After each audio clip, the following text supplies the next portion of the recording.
नमस्कार। All tin speaks के एक और प्रोग्राम में आपका हार्दिक स्वागत है। जैसा कि मैं हर प्रोग्राम में कहता हूं कि ये प्रोग्राम मैंने उन लोगों के लिए शुरू किया है जो या तो फिल्म इंडस्ट्री में हैं या फिल्म इंडस्ट्री में जाना चाहते हैं। तो उनके दिल में बहुत सारे सवाल होते हैं जिनका जवाब हो सकता है इधर को ना पाते हों, तो मैं पूरी कोशिश करता हूँ उनके जवाब देने की।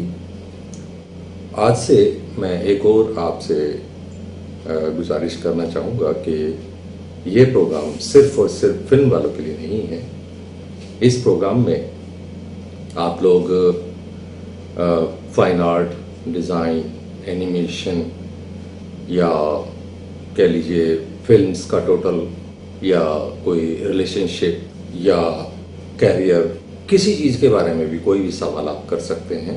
मैं पूरी कोशिश करूंगा कि आपके हर सवाल का जवाब मैं दे सकूं।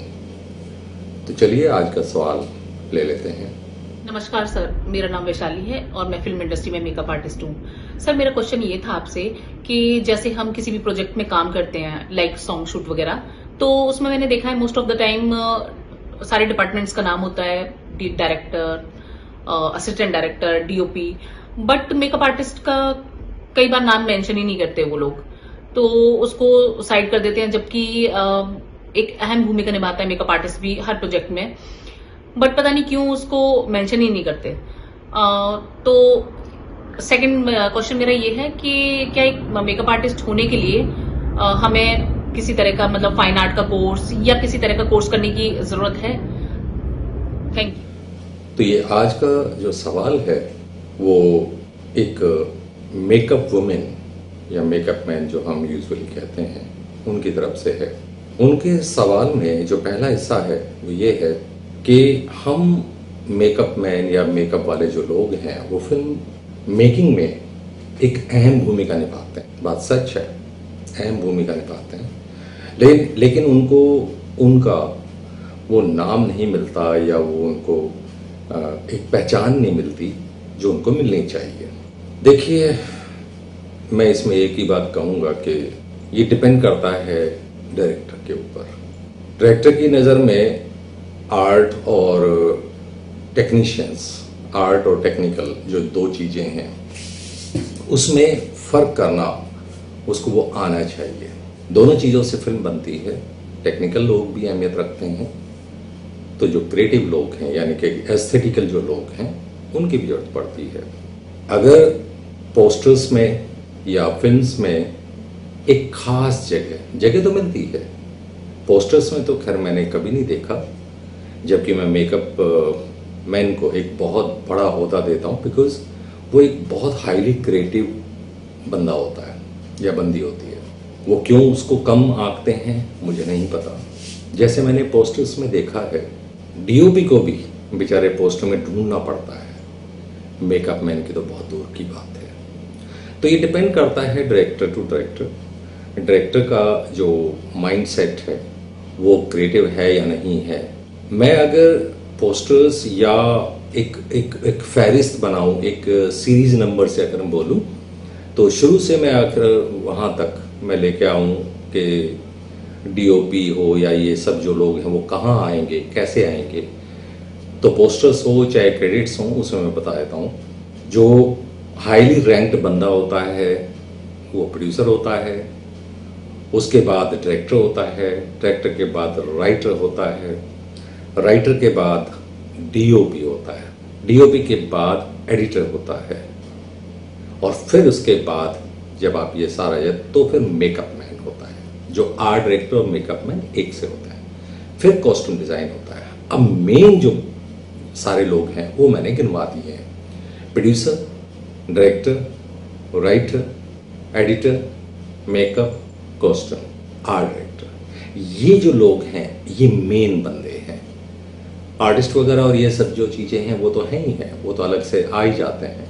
लेकिन ये एक ऐसे लोग होते हैं जिनको हम सिंगल स्लाइड में रखते हैं, यानी कि जैसे नहीं होता कि भाई produced by this this this, या कहते भाई makeup this, hair style this, और उसके नीचे आप आर्ट डायरेक्टर भी लिख दो। ये गलत है। मैं ये सिंगल स्लाइड वाले लोगों की बात कर रहा हूं। एडिटर एक अलग बंदा है जिसको सिंगल स्लाइड क्रेडिट में मिलना चाहिए। आर्ट डायरेक्टर बहुत बड़ी टॉप चीज होता है फिल्म इंडस्ट्री में, जिसको कोई अहमियत नहीं दी जाती। I know that. Costume designer, ये भी बहुत हाईली रैंक्ड आपका जो है वो बंदा होता है, उसको भी कोई अहमियत नहीं दी जाती। एडिटर ऑफ कोर्स बहुत बड़ा इंसान होता है, बहुत बड़ी ताकत होता है, उसको भी कोई अहमियत नहीं दी जाती। प्रोड्यूसर डायरेक्टर खुश हो लेते हैं, चलो हमारे नाम है तो हमें क्या चिंता है भाई। तो ऐसा नहीं है। Producer, director, writer, editor, art director, costume designer, makeup, ये गिन के चलिए, ये लोग बहुत बड़े पिलर्स होते हैं किसी भी फिल्म को बनाने के लिए, बिकॉज ये हाईली क्रिएटिव बंदे होते हैं। क्रिएटिविटी इनके, इसी की वजह से तो हम सब कुछ देख पाते हैं, इसी की वजह से देख पाते हैं। मेकअप का क्योंकि सवाल मेकअप से था, तो मैं तो यही बोलूंगा कि इसमें आपकी कोई गलती नहीं है, गलती डायरेक्टर में है, गलती फिल्म इंडस्ट्री के उन लोगों की है जिनको बेचारों को यही नहीं पता कि किसकी कितनी अहमियत होती है, या क्रेडिट में कौन किसका नाम किस जगह पे डाला जाए। गलती उनकी है। तो अपने ऊपर इतना बड़ा जोर मत दीजिए, कोई बात नहीं। अच्छे डायरेक्टर भी इस इंडस्ट्री में होते हैं, चाहे गिने चुने ही सही। खासकर क्योंकि आप पंजाब से हैं, तो पंजाब इंडस्ट्री की तो बात क्या कहूँ मैं। पंजाब के जो डायरेक्टर्स होते हैं उनको अपना नाम, आई थिंक राइटर डायरेक्टर, क्योंकि वो लगभग एक से ही मैं देखता हूँ, राइटर भी वही होते हैं, डायरेक्टर भी वही होते हैं। तो वो ज़्यादातर क्या करते हैं हर जगह पे कि भाई मैं ही सबसे बड़ा वो हूँ, बाकी के लोग तो गिने चुने हैं। तो मैंने पोस्टर्स बहुत सारे मैं देखता रहता हूँ, उसमें डीओपी जब मैं ढूंढ रहा होता हूँ तो डीओपी वो बेचारा कहीं पे भीड़ में एक होता है, जबकि डीओपी बहुत बड़ी ताकत होती है, वो डायरेक्टर के लेवल का बंदा होता है। अगर फिल्म मेकर्स को नहीं पता है तो इसमें डीओपी की कोई गलती नहीं है, ये उन लोगों को नहीं पता। कई डायरेक्टर को यही नहीं पता कि डीओपी उसके बराबर की लेवल का बंदा है, वो उसको मतलब पता नहीं क्या समझता है। तो वो आपकी इसमें एज मेकअप वुमेन आपकी गलती नहीं है। और मैं तो गुजारिश करूंगा हर डायरेक्टर को, हर फिल्म मेकर को, कि जो मैंने गिनवाए हैं नाम, ये सिंगल स्लाइड वाले लोग होते हैं, ये क्राउड में लिखे हुए नाम नहीं होते हैं, इनको बिल्कुल अलग से जगह दी जाती है। दूसरा सवाल आपका है कि क्या एक मेकअप मैन को या वुमेन को कोई कोर्स करना चाहिए या फाइन आर्ट का कोर्स करना चाहिए। देखिए, आपके सवाल में ही एक सवाल मैं उठा देता हूं कि मेकअप मैन या वुमेन इज लाइक पेंटर।